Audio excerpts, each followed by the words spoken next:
sidee u aragtaa heshiiskii Kampala haddana waxaan siinaynaa muwaadin Soomaaliyeed Cornel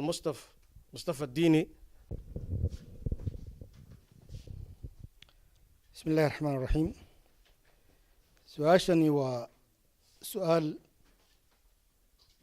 قابن لكن معنى بدن له نول بنا هدي لو فسر سيده يهين وحان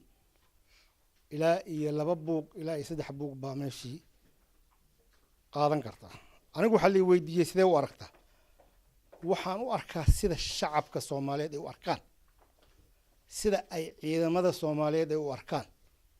sida muwaadin kasta oo Soomaali ah u arko iyo sida ay nin walbo oo Soomaali muwaadin ah oo meel walba ku weyn soo u arka baan u arkaa in heshiiskan inuusan ahayn heshiis meel mar ah waayo wax walbo macquul ah dadku waxay u arkaan waxaan inay macquul yihiin wax walbo macquul ah waxay ku seejinayaan wax walba oo sax ah hadaba arintan hadda laga dhawaajiyay haddana hadda wax iska qaban waayo dawladda Soomaaliya 51 sano ayaan mataqaanaa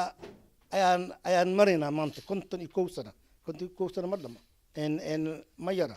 waa rubac qarni ma ahan waa nus qarni waa iyo hal sano la jirto marka waxaan qabaa dhawaaqida lagu dhawaaqay waxa ku dhawaaqay Ilaahay ma ahane waa dad bini aadan ah wixii bini aadan ku dhawaaqayna khaladkoodna way leeyihiin saxdoodna way leeyihiin laakiin hadda waxa taagan waxa waay khaladkiiba dadweynihii wada arkay marka anigu aragtidayda waxay la mid tahay tan muwaadin kasta oo Soomaali ah oo ka qabo waana mahadsantihiin